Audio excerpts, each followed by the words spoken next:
तो आज हमने जो प्लांक्स क्वांटम थ्योरी पढ़ेंगे। आज हम लोग प्लांक्स क्वांटम थ्योरी के बारे में पढ़ेंगे। तो सबसे पहले बताया कि क्वांटम, तो क्वांटम का मतलब क्या होता था? Packet of energy. ठीक है, तो एक पैकेट एनर्जी को हम लोग क्या बोलते थे? क्वांटम। और प्लैंक्स क्वांटम थ्योरी देने वाले साइंटिस्ट का नाम क्या था?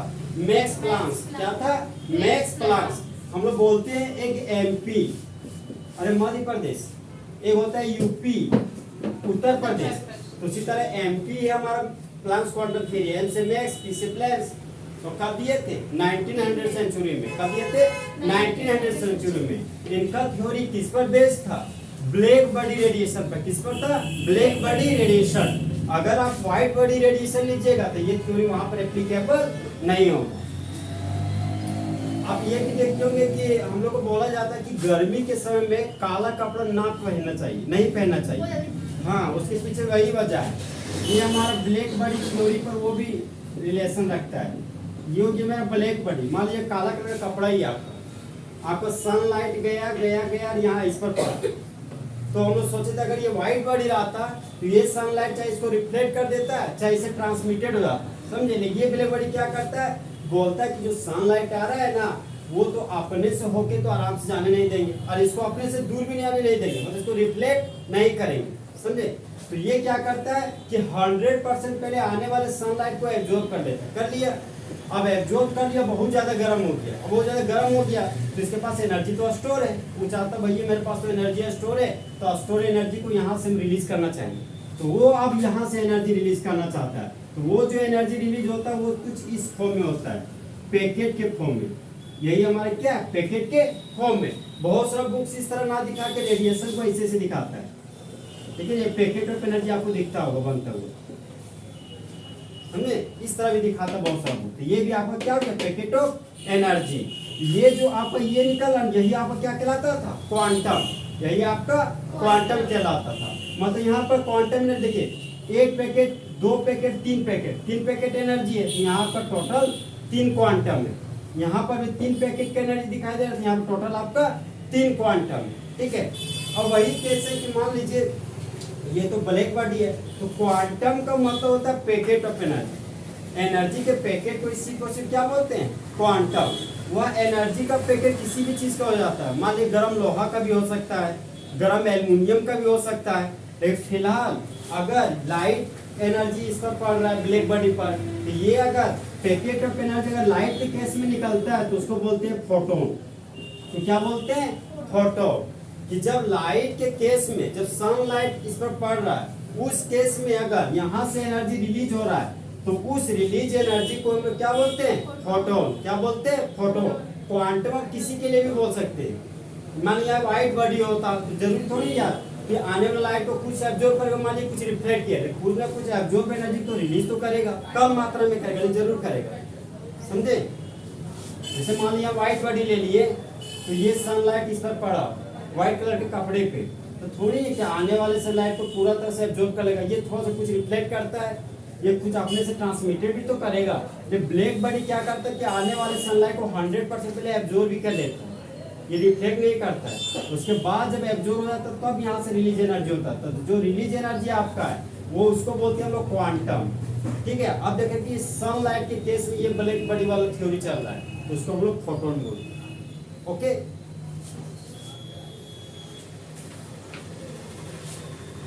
तो प्लैंक्स क्वांटम थ्योरी किस पर बेस्ड है? ब्लैक बॉडी रेडिएशन पर। और प्लैंक्स क्वांटम थ्योरी एक चीज और पर बेस्ड था, वो तो हमारा क्या? Electromagnetic radiation. Planck's quantum theory किसका एक्सप्लेनेशन करता था? इलेक्ट्रोमैग्नेटिक रेडिएशन का। तो एक ऐसा रेडिएशन जिसके पास इलेक्ट्रिक फील्ड और मैग्नेटिक फील्ड हो, वो क्या कहलाता था? आपका इलेक्ट्रोमैग्नेटिक रेडिएशन। फिर पॉइंट नंबर 3 था हमारा कि जो एनर्जी है वह डायरेक्टली प्रोपोर्शनल था फ्रीक्वेंसी का। एनर्जी किसके डायरेक्टली प्रोपोर्शनल था? फ्रीक्वेंसी का। यहाँ पे एनर्जी था तो एनर्जी लिख दिए, प्रोपोर्शनल को हटाएं तो इक्वल टू आया, एक कांस्टेंट आ रहा है, तो उस कांस्टेंट को क्या बोलते थे हम लोग? Place constant. क्या बोलते थे? Place constant. तो वो हमारा एच था, वही हमारा क्या था? Place constant. अब न्यू है तो न्यू के लिए न्यू लिख दिए, फिर एनर्जी के लिए एनर्जी लिखे, फिर आगे बढ़े, एच था तो यहाँ एच लिख दिए। और न्यू हमारा क्या कहलाता था? फ्रीक्वेंसी। क्या कहलाता था? फ्रीक्वेंसी। तो हम लोग जानते हैं कि फ्रीक्वेंसी बराबर होता है सी बाई लेमडा। क्या होता है? सी बाई लेमडा। जहां पर न्यू तो फ्रीक्वेंसी है, सी आपका क्या है? Velocity of light. सी क्या आपका? वेलोसिटी ऑफ लाइट, चाहे इसी को आप स्पीड ऑफ लाइट बोल सकते हैं। और इसका ही वैल्यू कितना होता है? 3 गुना 10 का पावर 8 मीटर पर सेकेंड। ये आप लोग पढ़े होंगे स्कूल लाइफ में। हाँ, इसी को बोलते हैं प्रकाश का गति, चाहे प्रकाश का वेग। हाँ हाँ, वही भैया, हम लोग इसी को बोल रहे हैं, स्पीड ऑफ लाइट हम बोल रहे हैं। ये लैम्बडा है, लैम्बडा को क्या बोलते हैं? वेवलेंथ। ये हमारे क्या है? लैम्बडा। लैम्बडा को हम लोग वेवलेंथ बोले। इसका देखिए, इसको अच्छा से बनाइए। सबसे पहले आप भी लिखिए, उल्टा भी लिख दिए, फिर थोड़ा सा इसका पूछी निकाल दीजिए, निकल गया। ये आपका क्या हो गया? वेवलेंथ। और इसी को क्या बोलते हैं? लैम्बडा। अब देखिए, तो न्यू जगह पे लिख सकते हैं हम लोग सी बाई लैम्बडा। क्या बोल सकते हैं कि एनर्जी है वो इनवर्सली प्रोपोर्शनल है वेवलेंथ का। तो इनवर्सली प्रोपोर्शनल का मतलब क्या हो गया? ये हाथ में आपका एनर्जी है, ये आपका वेवलेंथ है। अगर एनर्जी बढ़ा और वेवलेंथ बढ़ गया तो इसको क्या बोलिएगा? Directly proportional. अगर एनर्जी बढ़ा वेवलेंथ घट गया तो इसको क्या बोलिएगा? Inversely proportional. अगर एनर्जी बढ़ा और आपका वेवलेंथ बढ़ गया तो इसी को बोलते हैं सीधा समानुपाती। और इनवर्सली प्रोपोर्शनल का मतलब व्युत्क्रमानुपाती होता है। ठीक है, तो जहां पर ई हमारा क्या है? एनर्जी। ई क्या है हमारा? एनर्जी। एच क्या है? Place constant. एच क्या है? Place constant. और सी क्या है?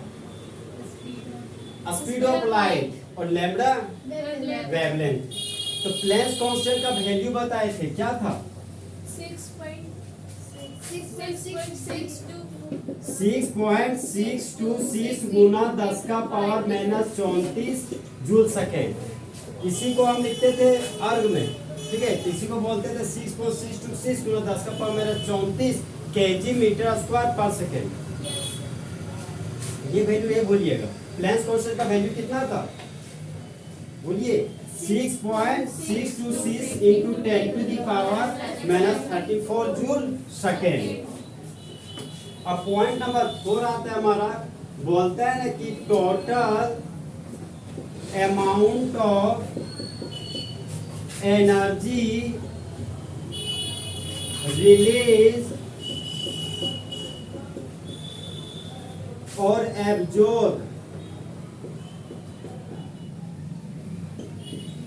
Bye a body. सिर्फ बॉडी लिखे हैं तो कौन सा बॉडी है? Black body. कौन सा बॉडी? Black body. बहुत सारे इसको बॉडी भी बोलते हैं, समझे?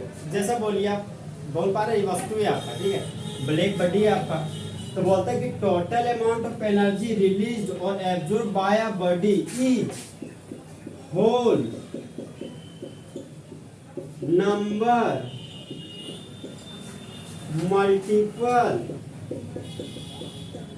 Of energy of one quantum.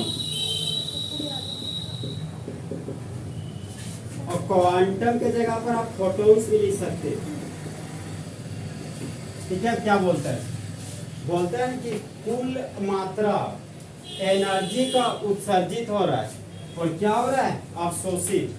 हम बोले थे कि सनलाइट आ रहा है तो ब्लैक बॉडी उसको पहले एब्जॉर्ब किया, फिर वही बॉडी क्या कर उस एनर्जी को क्या कर वहां से रिलीज कर रहा है। तो बोल रहा है कि टोटल मात्रा एनर्जी का जो उत्सर्जित और अवशोषित हो रहा है एक ब्लैक बॉडी के द्वारा, वह है जो पूर्ण संख्या का गुणनखंड होता है। किसका? एनर्जी ऑफ वन क्वांटम का। तो क्वांटम का मतलब सिर्फ क्या हो गया? 1 पैकेट एनर्जी। और फोटोन का मतलब 1 packet light energy. 1 packet energy कभी भी रहेगा तो आप समझिएगा क्वांटम है। अगर 1 पैकेट लाइट एनर्जी रहेगा तो उसको क्या समझिएगा? वो हमारा फोटोन है। समझाते हैं क्या किसी रिलीज एनर्जी ऑब्जॉर्ब हो रहा है।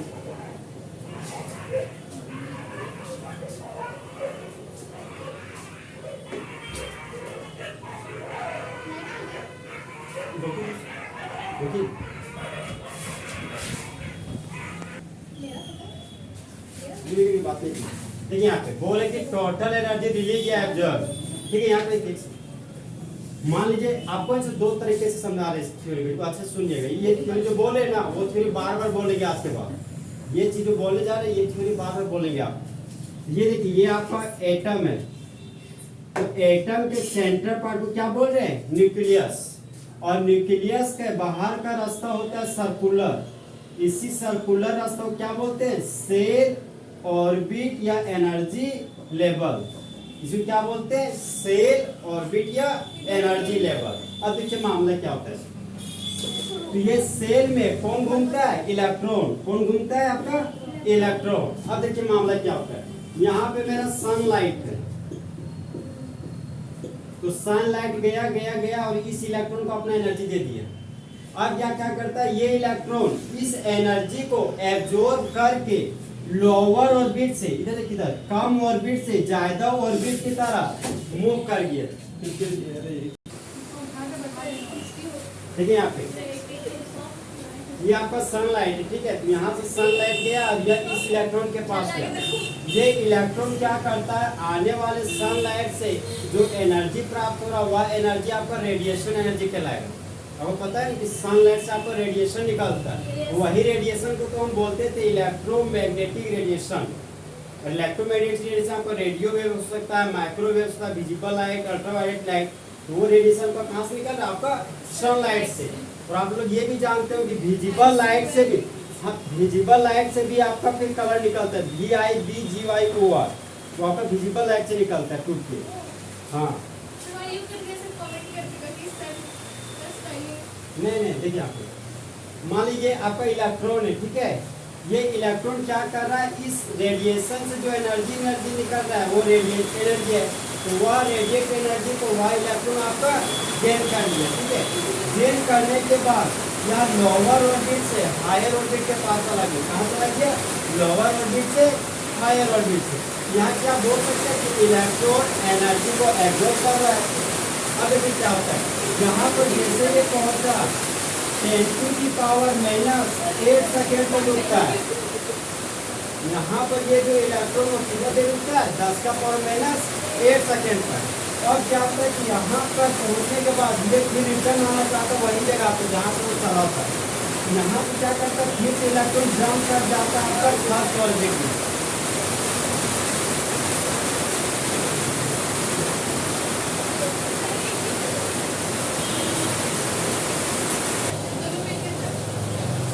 यहाँ पे ये इलेक्ट्रॉन क्या कर रहा है, आने वाले सनलाइट की एनर्जी वो आपका रेडिएट एनर्जी है। रेडिएशन से निकलने वाली एनर्जी क्या कहलाता है, रेडिएट एनर्जी। वह इलेक्ट्रॉन रेडिएट एनर्जी को पहले एब्जॉर्ब किया, अवशोषित किया। जैसे वह एब्जॉर्ब किया फिर क्या करता है, बोलता है हम जा रहे घूमने। तो पूछे कहाँ, तो बोलता है कम ऑर्बिट से ज्यादा ऑर्बिट की हो। तो बोले कम ऑर्बिट को तुम क्या बोलते हो अपनी दुनिया में, तो बोलता है हम भैया हम तो लोअर ऑर्बिट बोलते हैं। और तुम जा कहाँ रहे हो, तो बोलता है हम हायर ऑर्बिट के पास जा रहे हैं। तो हायर ऑर्बिट के पास गया, अब बोले तुम कितना देर ठहरोगे, तो बोलता है 10⁻⁸ सेकेंड तक। आपको भली बात ही पता होगा 1 सेकेंड का इतना भाग तोड़िएगा तब उतना देर रुकेगा। अब क्या करता, वहाँ पहुँचा, अब बोलता है कि यार हमको वहीं जाना है जहाँ से हम आए थे। तो आप पूछेंगे तुम जाओगे कैसे, तो बोलते हैं हम तो जाएंगे, कूद जाएंगे। यहाँ से हायर ऑर्बिट से क्या करता है, इलेक्ट्रॉन फिर से लोअर ऑर्बिट में कूदता है। लेकिन जब वह जंप करता है तो जंप करने के दौरान यहाँ से वह एनर्जी रिलीज करता है। यहाँ से क्या करता है, वह एनर्जी रिलीज करता है। वह जो एनर्जी रिलीज होता है वह आपको क्वांटम के फॉर्म में होता है, मतलब पैकेट ऑफ एनर्जी के रूप में होता है। यहाँ आपको दिखा रहे कंटिन्यूअस लाइन, जनरली कंटिन्यूअस नहीं होता है। कैसा होता है आपका, डिसकंटिन्यूअस लाइन, मतलब यहाँ पे छोड़ छोड़ के होता है, गेप पे फिर गेप पे। यहाँ से एनर्जी रिलीज होता है। तो हम उसको पूछे कि यार तुम इलेक्ट्रॉन हो, हायर ऑर्बिट से तो लोअर ऑर्बिट आए, समझ में आया, तुम बोल रहे हो कि हम एनर्जी रिलीज कर रहे हैं, तो तुम एनर्जी रिलीज करोगे तो हमको कैसे पता चलेगा। तो बोला कि देखिए हम एनर्जी रिलीज कर रहे हैं ना, वह जो रिलीज एनर्जी होगा वह आपको कलर के फॉर्म में दिखेगा। वह कैसे दिखेगा, आपका कलर के फॉर्म में। यहाँ से क्या पता चल रहा है कि जब कोई भी सनलाइट से इलेक्ट्रॉन एनर्जी को एब्जॉर्ब कर रहा है और एब्जॉर्ब किया हुआ एनर्जी को लोअर ऑर्बिट से हायर ऑर्बिट की तरफ जंप किया, फिर वहाँ 10⁻⁻⁸ सेकंड रुका, फिर हायर ऑर्बिट से जब इलेक्ट्रॉन लोअर ऑर्बिट में जंप किया तो वहाँ से जो एनर्जी रिलीज होता है वह रिलीज एनर्जी आपका लाइट के फॉर्म में होता है। किस फॉर्म में होता है? लाइट के फॉर्म में। लेकिन आज हम लोग किस केस पढ़ रहे हैं? ब्लैक बॉडी रेडिएशन पढ़ रहे हैं। कौन से केस पढ़ रहे हैं? Black body radiation. अब देखिए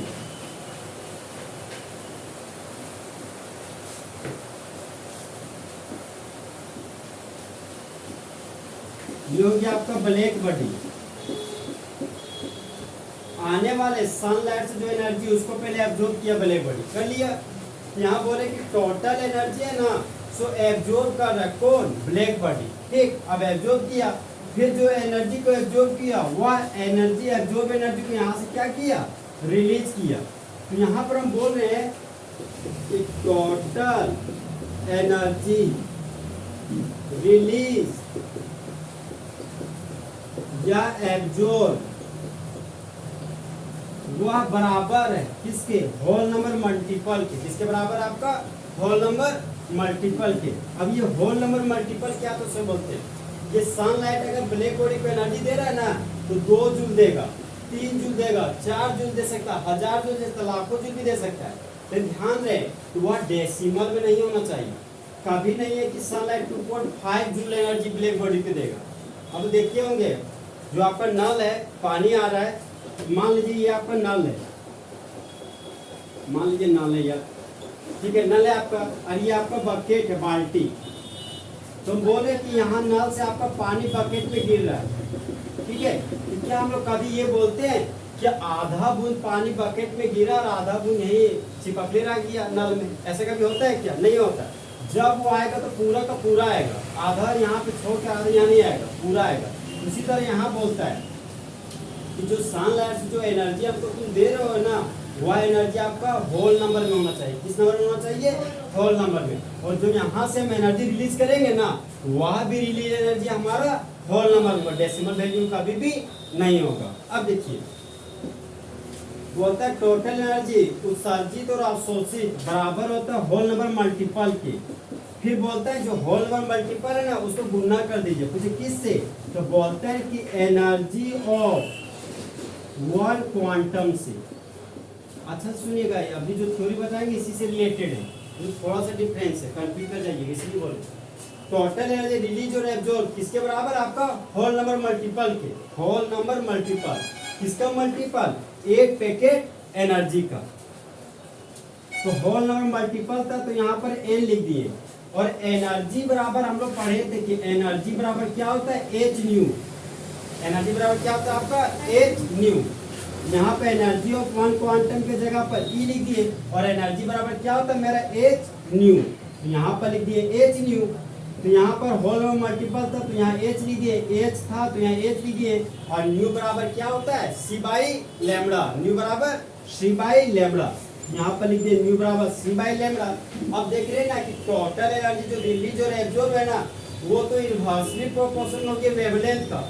इनवर्सली प्रोपोर्शनल किसका हो गया? आपका वेवलेंथ का। मतलब यहाँ अगर आप वेवलेंथ बढ़ाइएगा तो जो टोटल एनर्जी जो रिलीज कर रहा है चाहे एब्जॉर्ब कर रहा है वो क्या होगा? इनवर्सली प्रोपोर्शनल होगा। मान लीजिए टोटल एनर्जी जो रिलीज है वो बढ़ेगा तो वेवलेंथ आपका घटेगा। ओके, तो टोटल रिलीज और एब्जॉर्ब एनर्जी किसके इक्वल है? होल नंबर मल्टीपल के। होल नंबर मल्टीपल फिर बोलता है कि हम मल्टीपल हो रहे हैं किससे? तो बोलता है एनर्जी ऑफ एक पैकेट, मतलब एक पैकेट एनर्जी से। ये बताया कि ये समझ में। देखिए यहाँ पे दो तरीके से जोड़े आपको। पहला जो एक तरीका जोड़े वो आपको आगे पढ़ना है, ये जो दूसरा तरीका जोड़े ये आपको इसी थ्योरी में पढ़ना है, ये वाला, ठीक है। फिर इसी से एक और रिलेटेड आता है थ्योरी, प्लैंक्स क्वांटम थ्योरी से ही एक और रिलेटेड थ्योरी आ रहा है।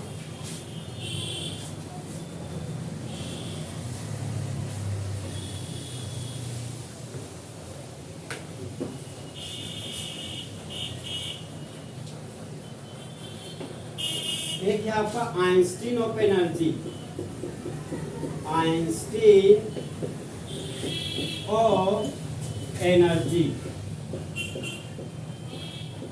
आप लोग आइंस्टीन जानते हैं? अल्बर्ट आइंस्टीन, हाँ साइंटिस्ट था, वैज्ञानिक था। तो आइंस्टीन भी क्या बोलता है कि हम हैं सो हम भी आज हैं सो कुछ एनर्जी के बारे में बताने वाले। तो उसको पूछे कि आप क्या बताना चाहते हैं, तो ये बोलते हैं ना आइंस्टीन ऑफ एनर्जी, बोलते हैं कि EOE, मतलब आइंस्टीन ऑफ एनर्जी है ना वह बराबर है, तो पूछे किसके बराबर, तो बोलते हैं ना कि एनर्जी ऑफ 1 मोल क्वांटम के, क्वांटम की जगह पर आप फोटोन भी लिख सकते हैं, ठीक है। दोनों दोनों चीज हमारा क्या लगभग सेम ही है। अब देखिए बोलता है आइंस्टीन ऑफ एनर्जी बराबर है एनर्जी ऑफ 1 मोल क्वांटम का, तो हमको यहाँ देखिए 1 मोल पैकेट का एनर्जी को ही क्या बोलते हैं, Einstein of energy. 1 mole packet के एनर्जी को क्या बोला जा रहा है आपका, आइंस्टीन ऑफ एनर्जी। अब देखिए मामला 1 मोल है, तो 1 मोल को हम लोग क्या बोलते थे, अवोगाड्रोज नंबर, क्या बोलते थे, अवोगाड्रोज नंबर। और अवोगाड्रोज नंबर का सिंबल आपका क्या था, Na। देखिए आपको बहुत सारे सिंबल बताए थे N से लेके, एक बताए थे स्मॉल n, इसको नंबर ऑफ मोल अक्सर पढ़ा करते थे, यही हमारा होल नंबर मल्टीपल आ जा रहा है, समझे, ये आपका नंबर ऑफ मोल था। एक बताए थे आपको कैपिटल है नंबर ऑफ एटम, जब नंबर ऑफ एटम निकालना आता था तो कैपिटल N का यूज किया करते थे हम लोग। और आज हम बता रहे हैं आपको Na, ये हमारा फेमस है अवोगाड्रोज नंबर, तीनों कंफ्यूजन कीजिएगा। ये आपको क्या बता रहा है, नंबर ऑफ मोल्स, ये नंबर ऑफ एटम्स, और ये अवोगाड्रोज नंबर। यहाँ 1 मोल दिखा तो यहाँ पर अवोगाड्रोज नंबर लिख दिए, फिर आगे बढ़े, फिर अब देखिए क्या दिखता, मोल तो हटा यहाँ से, मोल यहाँ से हट गया, क्या बोल सकते हैं, एनर्जी ऑफ 1 क्वांटम। क्या बचा हमारे पास, एनर्जी ऑफ 1 क्वांटम। तो एक पैकेट का एनर्जी है, तो एनर्जी का तो सिंबल तो E होता है। अब देखिए अवोगाड्रोज नंबर था तो यहाँ पर अवोगाड्रोज नंबर लिख दिए, और जहाँ पर मेरा E है वह हमारा वही एनर्जी है क्वांटम वाला, और एक पैकेट पे एनर्जी E बराबर h न्यू। यहाँ पर E था तो E के जगह पर फिर से हम h न्यू लिख दिए। अवोगाड्रोज नंबर था तो यहाँ पर अवोगाड्रोज नंबर लिख दिए। h हमारा प्लेन्स कांस्टेंट था तो प्लेन्स कांस्टेंट लिख दिए, और न्यू बराबर c बाई लैम्बडा था तो c बाई लैम्बडा लिख दिए। इसका मतलब ये पता चलता है कि बोलते हैं कि आइंस्टीन ऑफ एनर्जी उसको बोलते हैं जिसके पास 1 मोल पैकेट का एनर्जी। ये थ्योरी क्या बोल रहा है, अगर आप देखिए एक पैकेट एनर्जी रखिएगा तो क्वांटम, ठीक, अगर एक पैकेट लाइट एनर्जी रखिएगा तो सिर्फ फोटोन, और अगर 1 मोल अगर 1 मोल पैकेट का एनर्जी रखिएगा तो उसे क्या बोलिएगा, आइंस्टीन ऑफ एनर्जी। कंफ्यूजन क्या है इसमें, अगर एक पैकेट एनर्जी रहता तो क्वांटम, और एक पैकेट लाइट एनर्जी रहता तो फोटोन, और बोले 1 मोल पैकेट एनर्जी रहता तो आइंस्टीन ऑफ एनर्जी। तो आइंस्टीन ऑफ एनर्जी फिर से इन्वर्सली प्रोपोर्शनल हो गया किसका, लैम्बडा का। अब बताइए हम Na हमारा क्या है, अवोगाड्रोज नंबर, और अवोगाड्रोज नंबर का वैल्यू क्या था, 6.022 गुना 10 का पावर 23। फिर कुछ और था, यूनिट भी था, यूनिट क्या था, नहीं अरे पार्टिकल्स पर मोल था। पार्टिकल्स में एटम भी हो सकता था, मॉलिक्यूल भी हो सकता था, और आयन भी हो सकता था। और ये देखिए H आपका क्या था, प्लेन्स कांस्टेंट। प्लेन्स कांस्टेंट का वैल्यू क्या बोले थे, बोलिए 6.626 into 10 to the power minus 34 joule second. और C क्या था, स्पीड ऑफ लाइट, बोलिए उसका value 3 into 10 to the power 8 metre पर सेकेंड। क्योंकि सेंटीमीटर में भी आप बदल सकते हैं, अगर सेंटीमीटर बदलिएगा तो 1 मीटर बराबर 100 सेंटीमीटर, 8 है वहां पर 6 हो जाएगा। अच्छा यही रखिए, अगर यही रखिए, ये याद है ना आपको, इसी चीज का न्यूमेरिकल में यूज करेंगे। तो C हो गया मेरा वेलोसिटी ऑफ लाइट, कितना हो गया, 3 गुना 10 का पावर 8 मीटर पर सेकेंड। अब पूरा बताइए हमको, प्लैंक्स क्वांटम थ्योरी कौन दिए थे, मैक्स प्लैंक। कब दिए थे, 1900 ईस्वी में, ठीक है। उनका थ्योरी व्हाइट बॉडी रेडिएशन पर बेस्ड था कि ब्लैक बॉडी रेडिएशन। और प्लैंक्स क्वांटम थ्योरी एक्सप्लेनेशन जो कर रहे थे वह इलेक्ट्रोमैग्नेटिक वेव पर कर रहे थे, इलेक्ट्रोमैग्नेटिक रेडिएशन पर कर रहे थे, कि सी बोथ पर कर रहे थे, कि डी नन पर। इलेक्ट्रोमैग्नेटिक रेडिएशन, अरे बोथ होगा, इलेक्ट्रोमैग्नेटिक वेव्स और इलेक्ट्रोमैग्नेटिक रेडिएशन दोनों एक ही चीज है, समझे। अब हम बोल रहे हैं कि जो ब्लैक बॉडी था वो आने वाले सनलाइट के एनर्जी को ट्रांसमिटेड कर रहे थे कि रिफ्लेक्टेड कर रहे थे कि 100% एब्जॉर्ब कर रहे थे, 100% एब्जॉर्ब कर रहे थे। तो ब्लैक बॉडी आपको 100% एनर्जी को एब्जॉर्ब कर लिया। अब एब्जॉर्ब किया तो चीजें तो गर्म हो गई, और वहां से जब गर्म हो गया वो पूरा ब्लैक बॉडी, तो वहां से अपने रेडिएशन छोड़ रहा है। तो वो जो रेडिएशन आपका छोड़ रहा है वो रेडिएशन आपका कंटिन्यूअस लाइन में था कि डिसकंटिन्यूअस, डिसकंटिन्यूअस। तो वही जो एनर्जी रिलीज हो रहा था उसी रिलीज एनर्जी को क्या बोलते थे? क्वांटम। क्या बोलते थे? क्वांटम। अगर वह सनलाइट के केस में होता, वहां से अगर रिलीज एनर्जी होता तो उस रिलीज एनर्जी को क्या बोलते थे? फोटोन। क्या बोलते थे? फोटोन।